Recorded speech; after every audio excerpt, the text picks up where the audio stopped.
Exercise 10.1 का question number 7 करते हैं। लास्ट क्वेश्चन है, फर्स्ट पार्ट है इसका। 25 इंटू टी की पावर -4 और 5 -3 इंटू 10 इंटू टी की पावर -8। देखो, जिस सिंप्लीफाइड टाइप के क्वेश्चन आएंगे तो आप यहाँ देखो कि बेस क्या है, उस बेस में इन सारी वैल्यूज को कन्वर्ट कर लो। जैसे 25 और ये 5 है तो इनको एक ही बेस बना लो। मीन्स कि 5 का स्क्वायर हम 25 लिख सकते हैं कि नहीं, 5 5 जा 25 ऐसे लिख सकते हैं, इंटू टी की पावर -4। ठीक है, अब टी की पावर -8 है तो ये ऊपर की तरफ जाएगा तो क्या हो जाएगा, टी की पावर 8। आइडेंटिटी के हिसाब से अगर ये डिनोमिनेटर से न्यूमरेटर में जाता है तो ये अपने साइन चेंज कर देते हैं। कौन साइन चेंज करता है, एक्सपोनेंट जो है, पावर जो है उसका साइन चेंज हो जाता है। ठीक, यहाँ पे 5 की पावर 3 है तो ये ऊपर जाके क्या हो जाएगा, 5 की पावर माइनस का 3 है तो प्लस का 3। नीचे क्या बचा हमारे पास, 5, 10 को क्या लिख सकते हैं हम, 5 इंटू 2। सिंपल है, 5 इंटू 2 हम इसे नीचे लिख सकते हैं। अब 5 की पावर 2 है और 5 की पावर 3 है, इन दोनों को प्लस कर लेंगे तो क्या हो जाएगा, ये 5 की पावर 2 + 3 मल्टीप्लाई में है तो पावर प्लस हो जाती है, इंटू टी की पावर -4 + 8 अपॉन में 5 इंटू 2। इस तरह हम इसे सॉल्व करेंगे। ये कितना हो गया, 5 की पावर 5 इंटू टी की पावर 4 और नीचे कितना हो गया, 5 इंटू 2। ठीक है, अब देखो ये, इसको फिर हम चलो चेंज कर लेते हैं।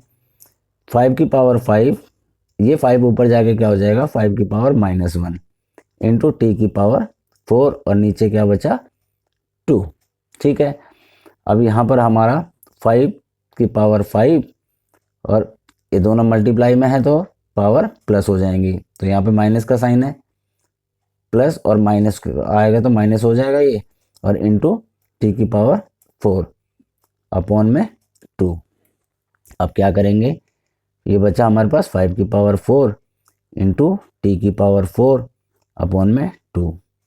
चाहो तो ऐसे छोड़ दो, नहीं तो इसे 5 इंटू टी हो जाएगा और पावर हमारी कॉमन हो जाती है अपॉन में 2। अब इसे क्योंकि सिंप्लीफाई करना है तो पूरी वैल्यू लिखनी पड़ेगी।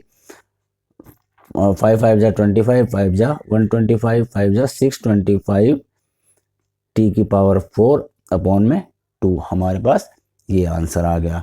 इसका अब हम नेक्स्ट पार्ट करते हैं, इसी पेज पे करते हैं नेक्स्ट पार्ट भी। इसने यहाँ पर लिया है 3 की पावर -5 इंटू 10 है। देखो मैंने क्या बोला था, बेस अगर बेस को सेम बनाना है, 10 अपॉन में 5, 10 अपॉन में -5 अगर है तो हम इसे कैसे लिख सकते हैं, 2 की पावर -5 इंटू 5 की पावर -5।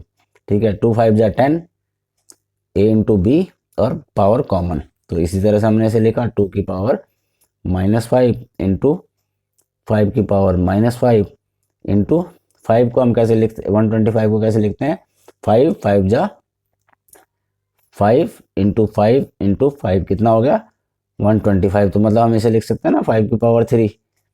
ठीक है, अब यहाँ पे हमारा नीचे क्या हो गया, 5 की पावर -7 इंटू, इसको भी इसी नेट 2 इंटू 3, क्योंकि बेस हमारा 3 है तो हम 3 में ले सकते हैं इसे, 2 की पावर -5 इंटू 3 की पावर -5।